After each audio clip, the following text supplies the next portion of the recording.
प्यारे दोस्तों, आज की हमारे इस वीडियो में हम आपके लिए पौराणिक कहानी लेकर आए हैं। तो कहानी को पूरा जरूर सुने। एक बार माँ पार्वती कैलाश पर्वत पर भ्रमण कर रही थी। तभी उनकी नज़र पृथ्वी लोक पर पड़ी। सेठ जी, ये माल मैंने गाड़ी में से उतार दिया है। तो सेठ जी बोले, ये ले तुम्हारी आज की कमाई 200 रुपये। मजदूर बोला, पूरा दिन काम करके भी सिर्फ ये 200 रुपये की कमाई हुई है। अब इसमें से 50 रुपये दूध के, 50 रुपये सब्जी के और बाकी बचे 100 रुपये, जिन्हें पूरे 4 दिन चलाने हैं।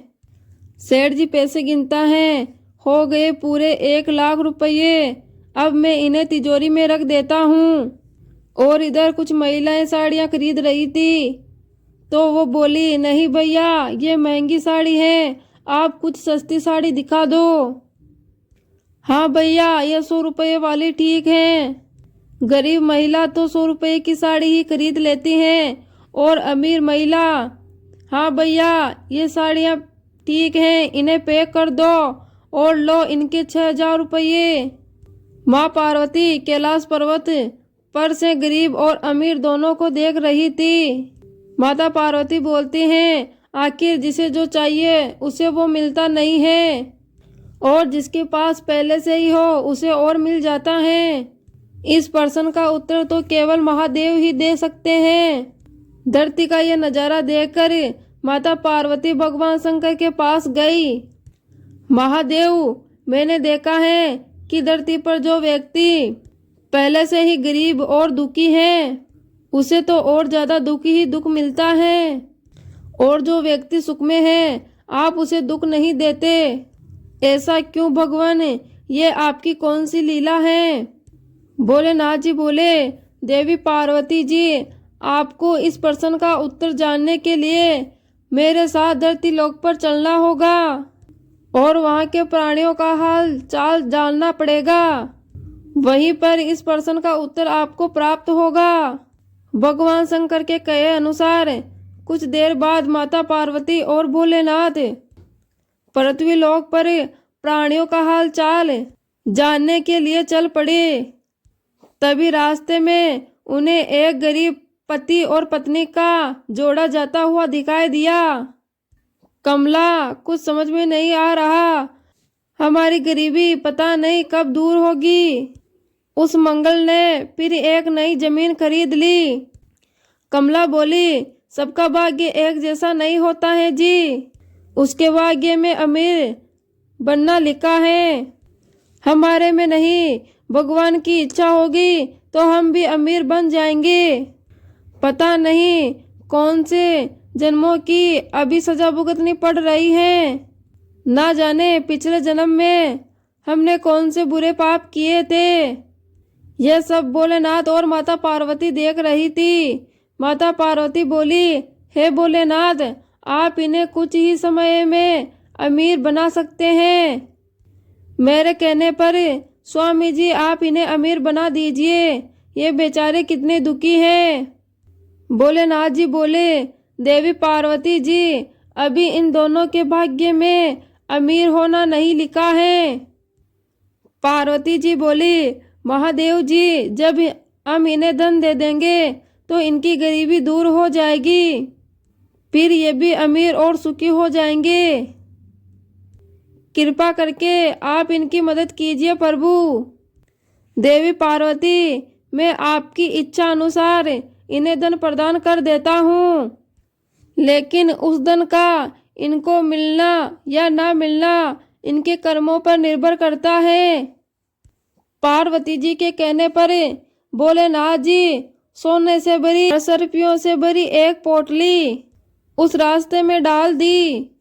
पोटली से कुछ दूरी पर कमला की नज़र गुजरते हुए एक अंधे व्यक्ति पर पड़ी। सुनो जी, हम तो गरीब हैं इसलिए दुखी हैं, लेकिन ये सामने वाला व्यक्ति तो नेत्रहीन है।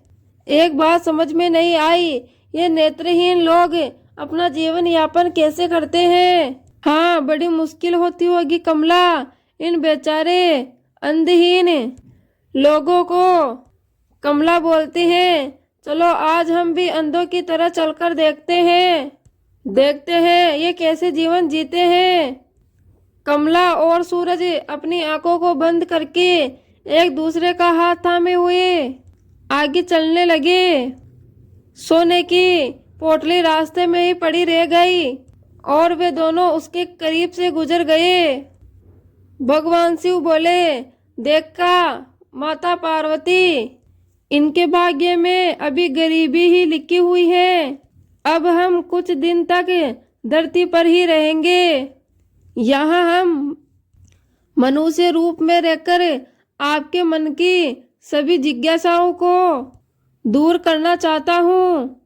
भगवान शिव और माता पार्वती मनुष्य का रूप धारण कर लेते हैं और पति और पत्नी के रूप में एक गांव के पास अपना डेरा जमा लिए। शाम के समय ये माता पार्वती भगवान शिव से बोली, स्वामी जी, मैं रसोई की तैयारी शुरू करती हूँ। यदि हम पृथ्वी लोक पर रहने आ ही चुके हैं तो हमें भोजन की भी व्यवस्था करनी होगी। मैं चूल्हा बनाने की तैयारी करती हूँ, आप तब तक भोजन बनाने की सामग्री ले आइए। माँ पार्वती चूल्हा बनाने के लिए बाहर से ईंटें लेने गई। चूल्हा बनाने के लिए मुझे ईंटों की जरूरत है। ये जर्जर और टूटा मकान दिखाई दे रहा है, इसकी ईंटें मेरे काम आ जाएगी, मैं इनको ही ले लेती हूँ। चूल्हा तो बनाकर तैयार कर लिया, महादेव आते ही होंगे। अजी आप आ गए, ये देखिए मैंने चूल्हा तैयार कर लिया।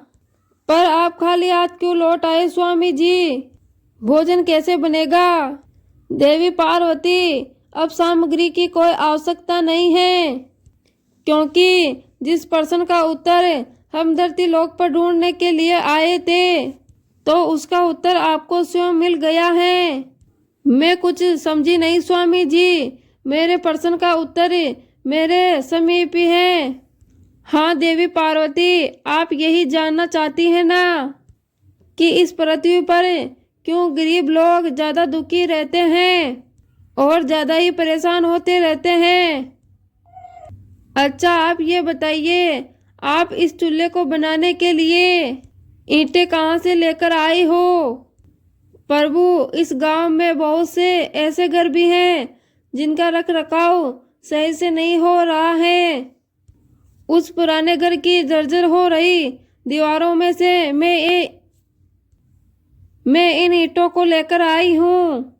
शिव जी बोले, इसका मतलब जो घर पहले से ही खराब थे आपने उन्हें और खराब कर दिया, जबकि आप मजबूत घरों की दीवारों में से भी ईंटें ला सकती थी। प्रभु, जो घर अच्छे और सुंदर दिख रहे थे, जिनका रख रखाव उन लोगों ने बहुत अच्छी तरह कर रखा है, ऐसे में उन सुंदर घरों को बिगाड़ना मुझे अच्छा नहीं लगा। शिव जी बोले, देवी पार्वती, कुछ दिन पहले पूछे आपके प्रश्न का उत्तर यही है। जिन लोगों ने अच्छे कर्मों से अपना जीवन सुंदर बना रखा है, उन्हें जीवन में दुख कैसे हो सकता है भला? इस संसार में हर मनुष्य अपने कर्मों का ही फल पाता है, सबके पास सब कुछ नहीं होता। मनुष्य के पिछले कर्मों का जन्म उसे अगले जन्म में भुगतना ही पड़ता है। यदि उस मनुष्य को अपने जीवन को इस जन्म और आने वाले जीवन में सुखी बनाना चाहता है तो उसे सदैव ही पुण्य कार्य करते रहना चाहिए, ताकि हमारे कर्म उसमें जुड़ते रहे। आपको ज्ञात है, उस मार्ग में वो नेत्रहीन व्यक्ति। माता पार्वती बोली, हाँ स्वामी जी, मुझे ज्ञात है। वो देखे देवी पार्वती, उसके पास धन दौलत वैभव किसी की भी कोई कमी नहीं है, परंतु उसकी आंखों का इलाज नामुमकिन है। उसके पिछले जन्म के कर्मों से जुड़ा है। इसने पिछले जन्म में जानबूझकर किसी व्यक्ति की आंखों की रोशनी छीन ली थी, इसलिए ये इस जन्म में नेत्रहीन हो गया। लेकिन इसके कुछ पुण्य कार्यों की वजह से ये अमीर बना और वो गरीब पति पत्नी स्वामी जी देवी वो पिछले जन्म में एक कंजूस सेठ सेठानी थे जो कभी भी कोई दान पुण्य नहीं करते थे। इसलिए उन्हें इस जन्म में गरीबी साथ में दुख मिला। लेकिन इन दोनों का अच्छा कर्म आगे का जीवन इन्हें सुखी बना सकता है।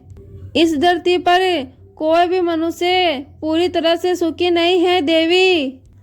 हर मनुष्य के पास कोई ना कोई दुख और कोई ना कोई समस्या जरूर है। मुझे उत्तर मिल गया है स्वामी जी।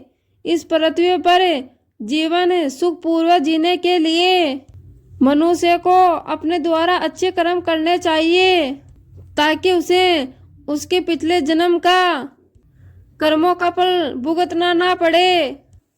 फिर अपने प्रश्नों का उत्तर पाकर माता पार्वती और भोलेनाथ अपने असली रूप में आकर कैलाश पर्वत वापस लौट जाते हैं।